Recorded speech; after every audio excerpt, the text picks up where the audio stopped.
It may feel like an unlikely spot for a hike when someone gives you directions here and they tell you it's in the shadow of Digby Municipal Airport. But here at Acacia Valley is where you will find what some call an enchanted forest. And it's here that I'm on my walkabout today. On most maps, this trail network will show up as in Hillgrove, just to the east of the airport.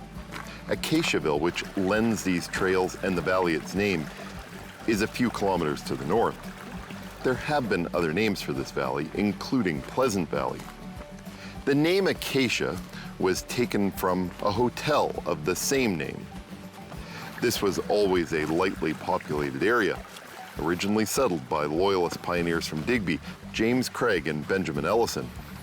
The population peaked around 65 people in 1956. I've been walking alongside the Acacia Valley Brook, and it's one of many brooks and rivers that I will pass by along this hike.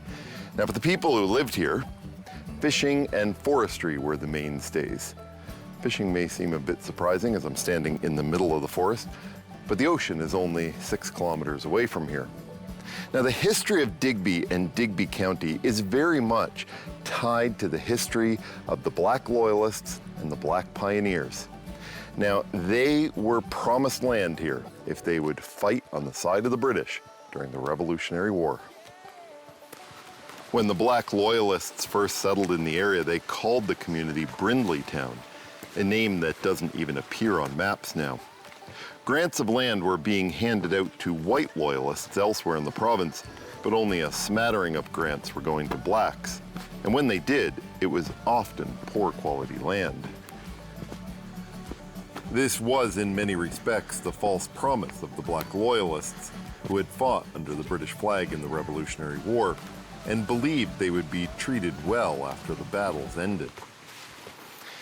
This is another one of those trail connections that are found in this park. Behind me is Fred's Road. Across the bridge there, if you follow it for a few hundred meters, you'll reach another parking area. This is Codroy Road, which will take you to Hardwood Ridge. It's a nice, beautiful trail that continues along the brook.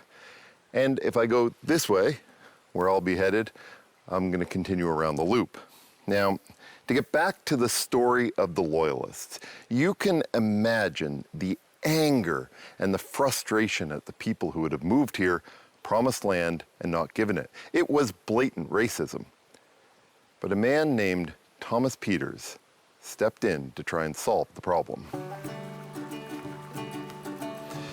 Thomas Peters is an important figure in Nova Scotia history, and he should not be considered as an afterthought to the history of this area in particular. He was a sergeant in the British Army.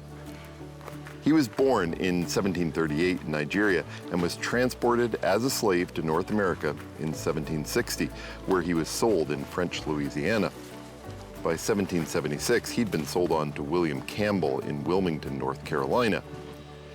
In that same year, the British offered freedom to slaves who fled their owners and joined the Black Pioneers Company, which was the only unit of free black men who fought during the American Revolutionary War. He rose to sergeant and was wounded twice in battle. His service earned him a certificate of freedom. Thomas Peters was brought to Nova Scotia by the British Navy in 1783. And when he arrived, he expected to come here and be granted his farmland. It didn't happen. He waited 6 months, nothing happened. And then he realized his fellow Black Loyalists were in the same situation, and this really upset him. And so in 1791, he went to England, where he met with representatives of the king trying to plead his case. Now, that in itself would have been an exceptionally dangerous journey, because had the ship he was on been captured, he could have been taken back to America as a slave. Well, I've arrived at a point on the trail called Picnic Rock, and you can kind of imagine why this is called Picnic Rock. It is a lovely spot to stop and have a rest. Things really didn't turn out as Peters probably imagined they would when he left for England. He was successful in having letters sent to the Nova Scotia governor, ordering that governor to investigate the treatment of Black Loyalists and fix things. But while he was in London, Peters met with the chairman of the Sierra Leone Company, and Thomas asked the chairman whether he might consider allowing Nova Scotia Loyalists to join with the settlers to Sierra Leone, where they would, again, be promised land. Thomas Peters, by this point, had put a lot of work into trying to fix things and get himself land and land for the other Black Loyalists. He'd pretty much given up on the idea of staying in Nova Scotia. So he went back to Nova Scotia and traveled from community to community, trying to convince people to join him on a trip to Sierra Leone. And it worked. 1,200 people agreed to join him on that trip across the ocean. On March 8, 1792, the black settlers from Nova Scotia arrived in Sierra Leone. Most survived the journey, only 65 died. But upon arriving, the same problems resurfaced. Late or no land grants, poor working conditions. And when they did get land, they had to pay rent. It wasn't free at all.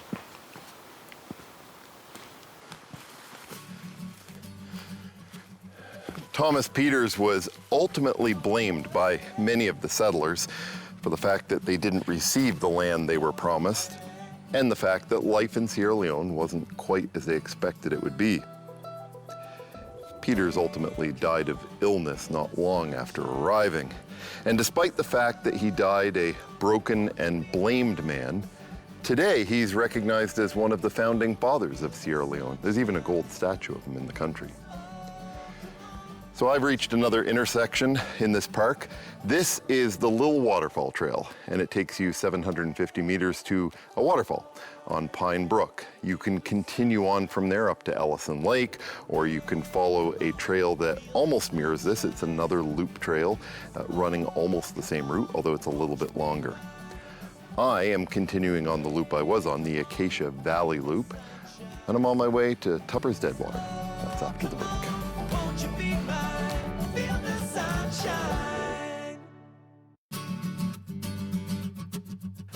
I'm on the Acacia Valley Loop near one of the earliest black settlements in Nova Scotia. I've been traveling through an almost enchanted forest and I've reached Tupper's Deadwater. Now, a deadwater is a spot on a river where the water seems to almost not move. Here, Ellison Lake Brook and Pine Brook meet, and they draw water from a large watershed that includes many ancient mountains. There are many, many trails which travel through that watershed, and I'm sure I'll be back to visit some of those in the future. But for today, I'm headed out to finish the Acacia Valley Loop.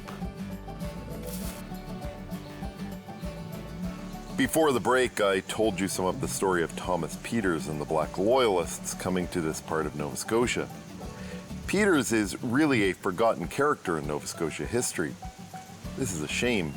Not only is he seen today as the founding father of modern Sierra Leone, but he is recognized as the first African-American hero in the United States.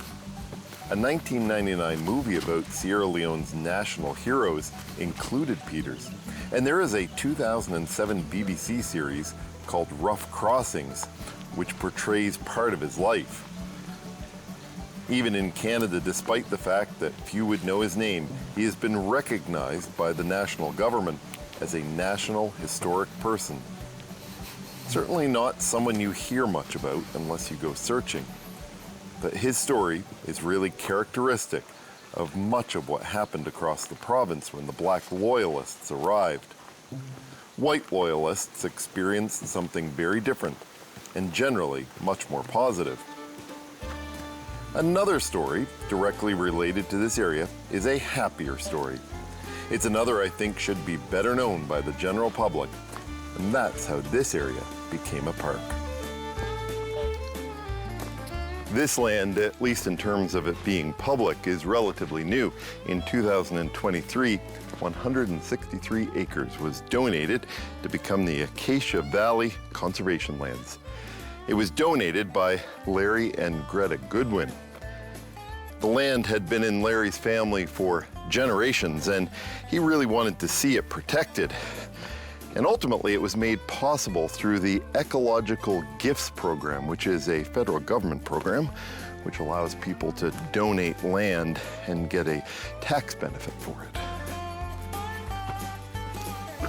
With the support of the Gifts Program, this became the first protected land under the supervision of the Nova Scotia Nature Trust in this part of the province. There are a number of ways to see land that might be in your family protected for generations to come. This land, protected through the Gifts Program, joins almost 1,900 parcels protected across Canada, covering 248,000 hectares. The Goodwin family has owned this property since 1912, and the trails in this area very much predate the official protection in 2023. Many of them popular when the land was still private. Some of the trails constructed here were built as a direct result of the 1995 cod moratorium. I'm at a spot called the Amphitheater, and it's named because of the round pool that the brook creates here.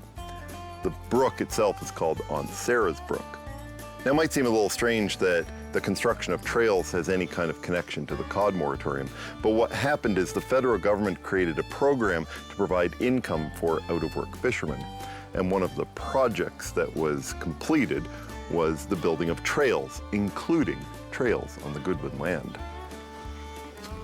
A couple of decades later, in 2012, the trails had fallen into some disrepair and plans were made to improve the network. The Goodwins looked at the trails on their land and thought, we can do one better than improving trails, we can expand them. So they set out on a 3-year labor of love, establishing a trail network that celebrates the forest, the brooks, waterfalls, and everything else in this area. Connecting through to distant lakes and former woodlot roads, they invited people to come and explore the wilderness, and it has become very popular as a place to visit. The trail system here now connects into a trail system on nearby provincial land, opening up a wide variety of hiking opportunities that go well beyond the loop I'm on today. The beauty here is undeniable. Now, in addition to protecting the beauty, this area also protects a number of species of conservation concern. Some of those include the Canada warbler, which is a yellow-breasted songbird, the eastern wood pewee, which is a small olive-brown bird with a slurred song, and the blue lichen. Only 1.2% of the global range of the blue lichen is in Canada, and yet 99.9% of the North American range is here in Canada. In Nova Scotia, it's considered a vulnerable species, and if you can find it, it is actually blue. A blue-gray, really, with a leaf-like appearance. It's been described as having a bearded look created by the fungal mat, which is its base. Most often, the lichen is found on the trunks of hardwood trees, but occasionally you can also find it next to moss on rocks. It's one of those colors you just don't expect to be real in the forests, which are so predominantly composed of shades of green and brown. These are the Acacia Valley Falls, and really this is the focal point of this trail network. I took the long way around to get here, choosing to do the long part of the loop and having these falls near the end of my hike today. You can reach them at a shorter distance of less than a kilometer if you only want to come out and see these falls. Obviously, the water is not running really high today, and how they look will change with the seasons and how much rain there's been, how much runoff there's been. I'm sure it's always a magical experience here, adding to the enchanted nature of this forest. The water in the brooks and falls mostly come down from Ellison Lake 2 kilometers or so upstream.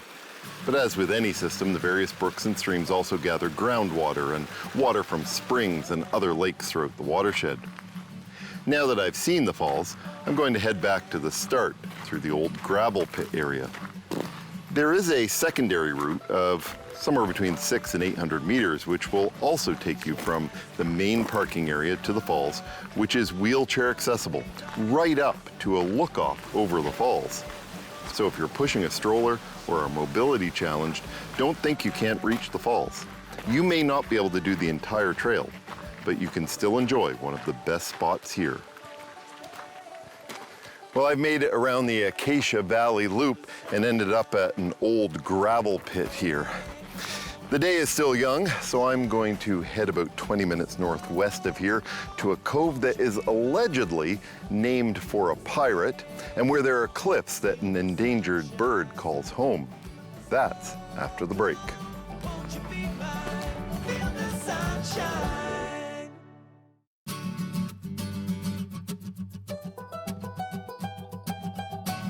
There are lots of well-known hikes that you can do around the Digby area. But on a misty afternoon, if you're looking for something that isn't too long but can take you to a spectacular look-off, then heading down towards Digby Neck, turning off at Rossway, and heading on to the Bay of Fundy coast is worth your time. Gulliver's Cove is where I'm on my walkabout today. There are two trails here to the edge of Gulliver's Cove.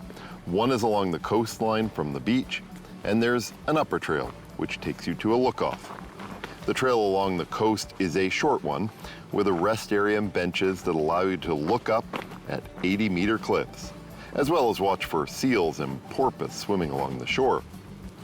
It's the upper trail I'm headed out on, which travels across the top of the cliff rather than looking up at it. The trail starts just off a gravel road which leads to the Digby Wind Power Project. That project was originally a partnership between Sky Power and Scotian Windfields. Commissioned in 2010, it's now fully owned by Emera, which also owns Nova Scotia Power. The wind farm has 20 turbines generating 99,000 megawatts of electricity, supplying 10,000 homes with power. Gulliver's Cove was first permanently settled in 1780.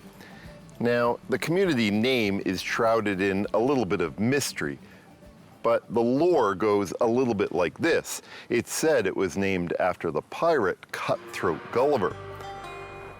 The story goes that he would have his ships lay in wait in that cove, which for a time was actually called Gulliver's Hole, and then he would attack privateers and other ships, plundering their riches. The legends go one step further, suggesting that he may have buried those riches in the cliffs of this area.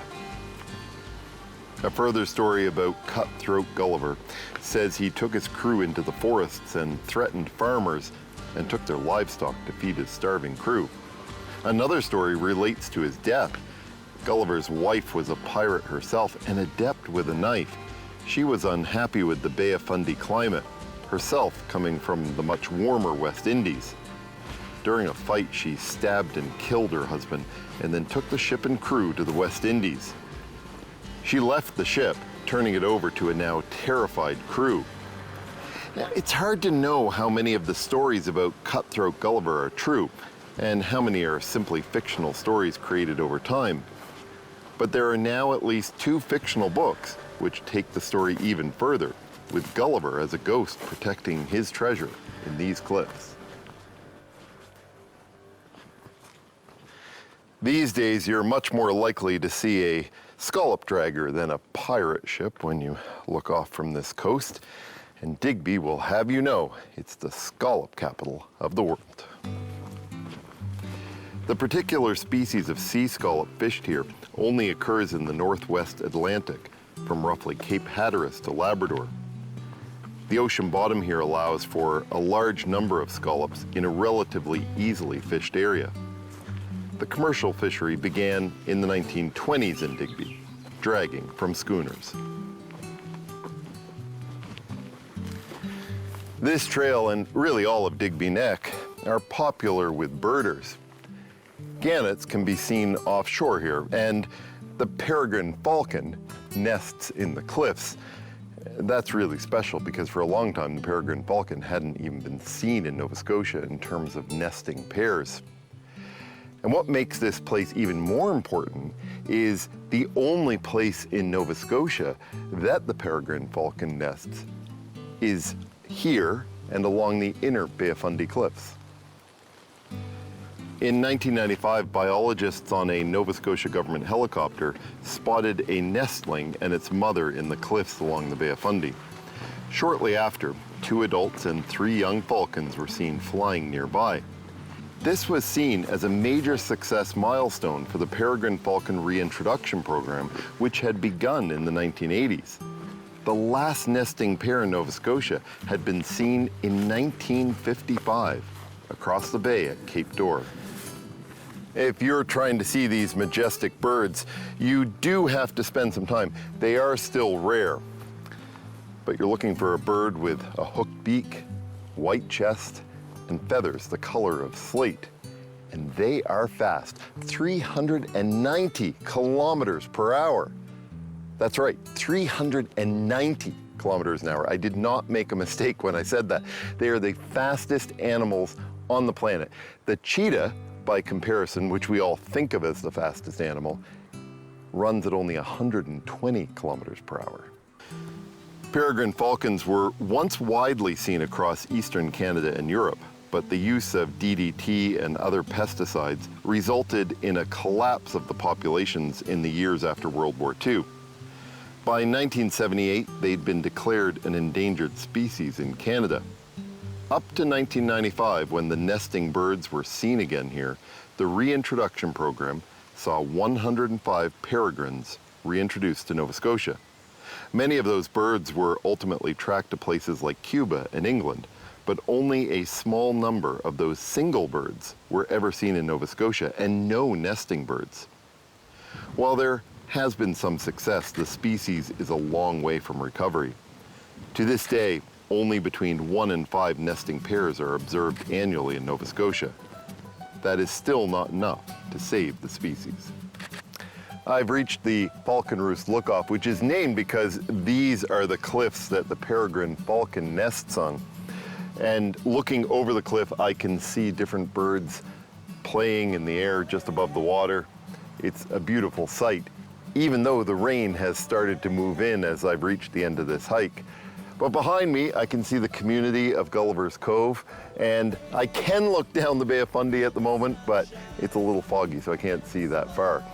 On a clear day, sometimes you might be lucky and see whales playing in the water, or perhaps those porpoise and dolphins, perhaps seals. This is a lovely trail, and there are plans for a third trail here, one that would take you over the ridge where you would be able to see both St. Mary's Bay on one side and the Bay of Fundy. You know, despite the weather, it's been a beautiful day. It reminds me of the saying, life is short, make every day an adventure. And I hope that's the attitude you head out with on your next walkabout.